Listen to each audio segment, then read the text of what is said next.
Hello everyone, my name is Mushtaq. You can also call me Kabir, and I am a corporate coach.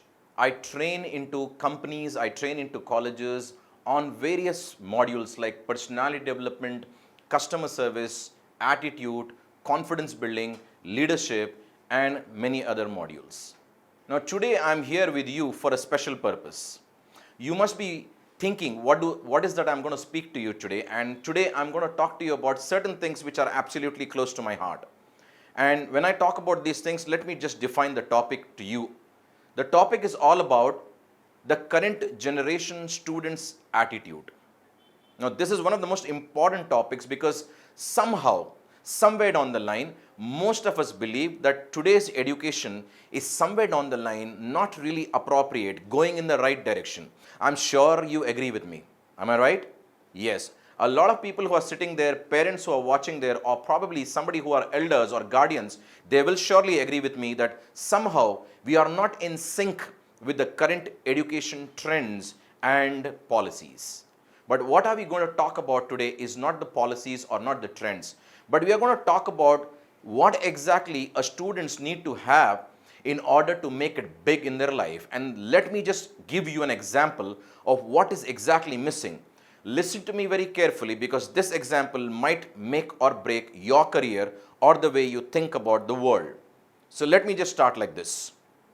Many years ago, there is this story which comes across to us in this form. Many years ago, the Chinese were absolutely distorted about the fact that a lot of people were attacking their community, their territory, and their surroundings or their area. And at the time, there were no politicians or democracy or voting system, but I'm talking about a time when there were only kings and emperors, and kings used to wage war against another king, win over the battle, capture that particular area, and rule that particular land. Now, when they were going through this phase where other people, they were threatened by surrounding people who were attacking them, they can be Mongols, they can be Mughals, or anyone else. There was a time when Chinese people were going through this phase and they came up with a noble idea, they came up with an innovative idea, they came up with a radical idea. And you know what that idea was? At that point of time, I'm talking about many years ago, they thought they should absolutely build a wall which is going to be a massive wall in the whole world. And I'm sure you must have got it till now that I am referring to the wall which is today known as the Great Wall of China. When they were building that wall, they were building that wall in order to protect the citizens and the Chinese from the enemies, from any kind of invasion. When they started building the wall, they had no idea that they would going to build a wall which would probably be among the 7 wonders of the world. But when they started building the wall, they just went forward, started building, went ahead. And do you know something? This wall was not built in 100 years or 200 years. It has been said or rumored that approximately it took them 1,000 years to build the Great Wall of China. And just to understand the massiveness of Great Wall of China, it is again rumored as when you sit into a spaceship, leave the planet Earth, get into the space, from the space, if you look at the Earth, you will be able to see the Great Wall of China. That is how it has been said, it has been rumored. So you can now understand the massiveness of that particular wall. It is historical, it is monumental, it is absolutely wonderful to watch this wall. And they started building this wall.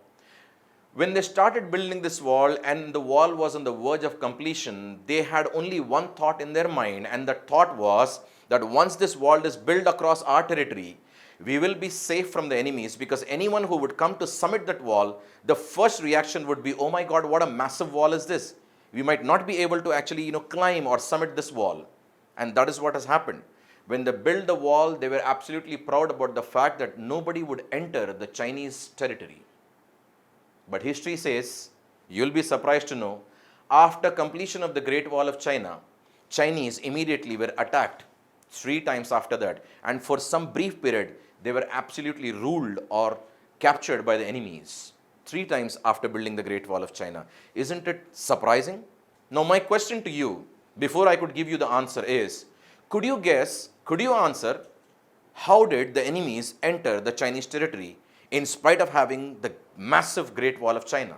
Because for your kind of information, let me tell you this, they did not summit or climb on the wall and entered into the Chinese territory.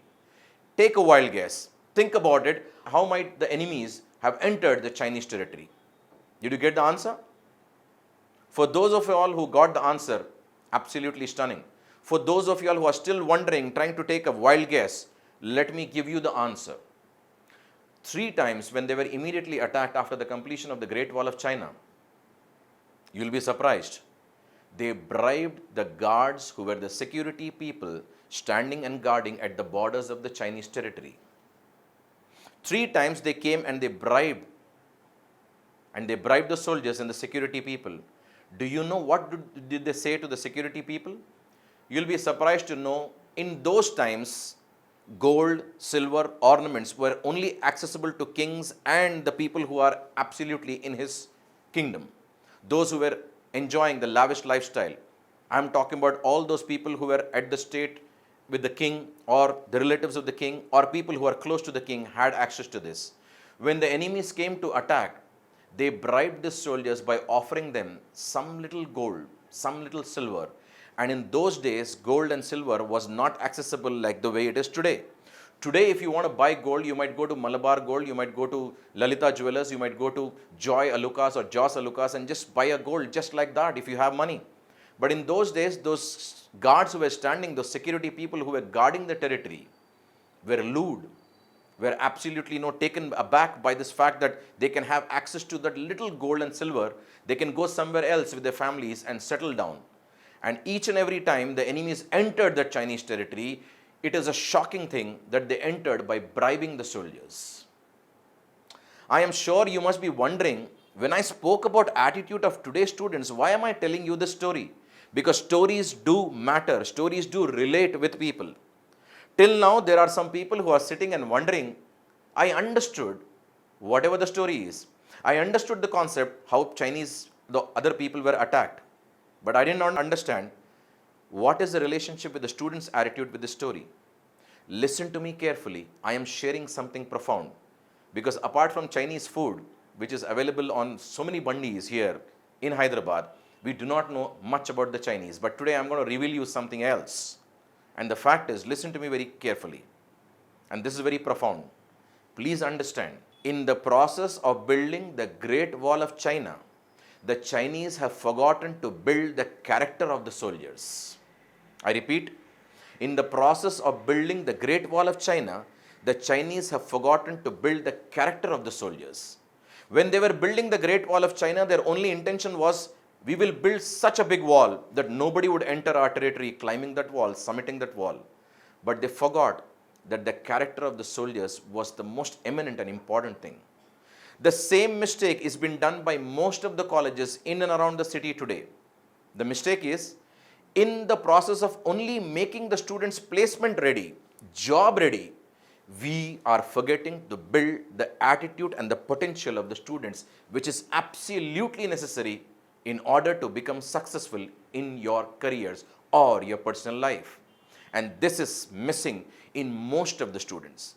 Whenever I go across to most of the colleges, what I come across is a list of people put across outside the college with a big board talking about placements, talking about where they got the kind of jobs their students are working for, what kind of packages. But what you don't realize is all these students are not prepared to handle the real life crisis. They only know that they are supposed to go and work.